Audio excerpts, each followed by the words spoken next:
Okay mga tol, ngayong araw andito tayo sa Bristol, Cabanatuan. So titignan natin itong bagong Sport Max scooter nila, no? So ito nga pala mga tol, yung bagong QJ Motor AX 180 by Bristol. So napakaangas niya mga tol. Available to ngayon dito sa Bristol, Cabanatuan. So meron pa silang isang display doon, matte black naman yung kulay nun. Pero yung isang to talagang napakaangas din ng itsura. So tingnan natin sa side. And ayan yung itsura niya mga tol pag side view, sa side profile niya, no? So para siyang Aerox. Pero ang napansin ko dito, seamless lang ng design niya dito, no? Rough yung texture niya dito. Tapos pagdating dito, glossy black na, no? Tapos meron siyang nakalagay dyan na AX 180 always forward. Yan, napakaangas. So premium din nung looks niya dito. And meron pa siyang parang mga talsik-talsik dito na design, Yan, may mga guhit-guhit. And rough din yung texture niya dito. And napansin ko din tong pillion ride natin, very premium din, So meron pa siyang nakahulma dito, para pag tinupi natin talagang maganda yung design. And cooling system natin, ito.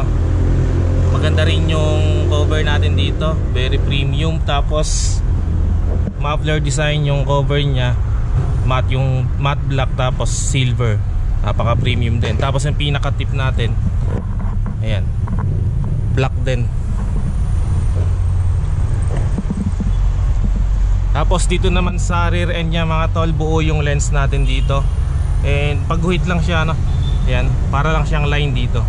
So hindi kasi siya naka-activate para sana makita natin yung itsura ng ilaw, Pero napakaangas niya, LED na lahat yan. Ayan, tapos turn signals natin dito sa part na to. Ayan, integrated na yung design, kaya very premium. Tapos meron tayong ilaw sa plaka. And napakalapad ng rear fender natin dito mga tol. Tapos meron siyang reflector. Balik tayo sa unahan mga tol. Gusto ko yung itsura niya. So ayan, meron tayong smoke wind visor dito na maliit, parang sa Aerox din. Tapos meron siyang Bristol dito, and emblem ng QJ Motor. Tapos black lang yan. And etong part na to white. Tapos meron siyang parang kilay dito, Tapos meron siyang branding dito, yung 180 AX 180. So ganun din dito sa kabila. And ang isa rin sa nagustuhan ko, ito mga tol, meron siyang winglet, napakaangas. Yan. Tapos bumagay yung accent niya na to, Meron siyang red na fairings dito, na parang line lang hanggang dito. And dito naman sa side profile natin sa bandang unahan, so meron tayong mga line dyan, gray, red, gray. Tapos meron siyang AX 180 dito. Tapos yung QJ Motor yung pinaka branding niya. Tapos dito naman sa baba, yan, meron siyang line dyan. Tapos AX na naputol. So talagang bumagay yan, napakaganda ng decals niya. Tapos yung overall body color niya white. So maganda yung pagkaputi niya, very premium. And dito meron siyang air vent, Yan. Siyempre para makadagdag din sa aerodynamics. And sa mismong headlight niya mga tol, buo yung lens niya mula dito sa taas. So I think ito yung signal lights natin. Mula dyan hanggang dito, isang buo siya. Tapos LED na yan mga tol, napaka premium. So I think ito daytime running lights. Tapos dito nakapeso yung mismong headlight natin, headlamp. Yan, napakaangas, Tapos meron din siyang parang built-in na winglet dito, Yan, sharp ng design. Sharp. Grabe, napakaangas. And front fender, yan, napaka premium na pagka-white niya. Tapos meron siyang sticker dito na TCS. So equipped na rin siya ng traction control system. And yung pinakapatilya natin, black, na may magaspang na texture. Front suspension telescopic, disc brake ang front brake with single piston caliper. At syempre naka ABS na rin siya, or anti-lock brake system. Sukat ng gulong natin mga tol, 100 by 80 rim 14. And maganda rin yung design, Tapos yung wheels natin, parang katulad lang din sa Aerox, So tubeless na rin yung gulong natin mga tol. Yan, napakaganda ng kulay yun. Para siyang candy red. Napakaganda. And dito naman sa likod, yan natin. So naka dual shock absorber tayo dito mga tol. Tapos meron pa siyang tire hugger dito, no? Ayan, nakakabit dito sa may airbox natin. And syempre yung mags natin ganun din, candy red. Tapos talagang malapad. And yung gulong natin dito may sukat na 120/70 rim 14. So maganda yung design ng gulong natin, no? Yung stock tire nya. At syempre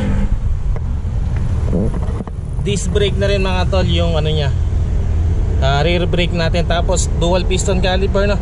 Yan, nakita nyo, angas. Dako tayo mga tol dito sa meter panel. So hindi siya activate, pero TFT display na yung ginamit dyan. And maluwang din, o malaki rin siya, no? Tapos yung mga frame nya, so ano, glossy, para siyang salamin. Sa mga switch dito meron tayong idling stop, and yung buttons, hazard light button, and electric push start. Tapos dito meron tayong passing light, high and low beam, turn signals, at yung busina. Sa ignition switch naman natin mga tol, keyless na yung ginamit dito, no? So wala yata siyang physical key. So ayan, keyless. Tapos meron tayong button dito, fuel and seat. So buksan natin fuel. So hindi siya nabubuksan kasi nakalock. So fuel tank natin mga tol, meron itong sukat na 10 liters, napakalaki, no? Para dito sa AX180. So doon pa lang talaga sulit ka na. Ayun sa seat natin mga tol, seat natin, ayan, napakalaki ng compartment nya. I think kasya dito isang full face helmet dahil malalim mo. So pag ganun pa siya, napakalalim. Kasya rito yung full face helmet, sigurado yun. Tapos meron pang space para sa ibang gamit. Napakalaki nya. And sa mismong upuan natin, tignan natin. So ganito yung itsura nya. Meron siyang naka-engrave dito na QJ motor. Tapos meron siyang mga stitches. And malambot yung cushion na ginamit. So napaka-komportable yung sakyan nito. Ganda, ang kapal, no? So maganda rin yung cover, no? May grip. Yan, napaka-premium. Pagdating sa makina mga tol, gumagamit siya ng 175cc to be exact. Single cylinder, single overhead cam, naka-liquid cooled na rin, EFI engine. And kaya nito mag-produce ng 13.5 kW at 8,500 RPM. And meron siyang max torque na 15 Nm at 6,500 RPM. And pagdating sa fuel consumption, dahil 180cc, so I think kaya nitong maabot ng 30 to 35 km per liter. Pero syempre depende yan sa kung paano mo siya gagamitin, ano. Syempre naka bevel automatic. Tapos ang features niya, meron siyang naka hybrid na rin tong makina niya, no. So ibig sabihin sa unang 3 segundo tumutulong yung battery niya sa arangkada, no. So nakakatulong din yun para mas nagbibigay pa siya ng power sa arangkada, no. And syempre nakakatulong din yan para tumaas yung fuel mileage niya. And speaking of fuel mileage mga tol, meron siyang idling stop. Nakakatulong din yun, ano, kasi namamatay makina niya kapag usually sa traffic light. Mamamatay yung makina, then after ilang segundo pihiti lang natin yung silinyador at taandar na ulit yung makina niya. Okay mga tol, yan ng AX180 available dito sa Bristol, Cabanatuan City. So bali dalawa tayo, titignan natin mamaya yung isa. So matte black yung kulay nun. So ito color white, talagang napakaangas, no? Napaka premium. So pwede yatang ilaban sa Aerox version 3. So nakakatuwa lang kasi nilabas ng Yamaha yung Aerox version 3, tapos ngayon meron tayo dito AX180 naman. So napakalaki ng makina nito. So tingnan niyo naman kung gaano kaangas, ano? So testingin natin sa sakyan.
mga tol. So medyo flat-footed tayo na kasi mababalay C-type niya, hindi katulad sa Aerox na 790mm. Ito kasi 755mm lang ano. Napakagaan lang din niya. So may timbang itong 127 kg. Tapos yung ground clearance niya is 145mm. So nakita nyo naman kanina talagang medyo flat-footed tayo no? Kaya bagay na bagay sa Pinoy height. So hanggang dito na lang muna mga tol. Available nga ito dito sa Bristol, Cabanatuan. So dito tayo. So dito lang yan sa CQ Business Center no? Tapat lang ng ELJ Hospital. So yan. And again, kung nakarating ka sa part ng video na to, and sa mga solid viewers natin dyan, maraming salamat sa panonood. And kung bago ko lang sa channel na to, huwag na magkatupili pang mag-subscribe at paki-on na rin ang notification bell para ma-notify ka pag may bago tayong upload. And meron din tayong Facebook page, paki-like and follow na rin. Maraming salamat mga tol. Always ride safe and God bless.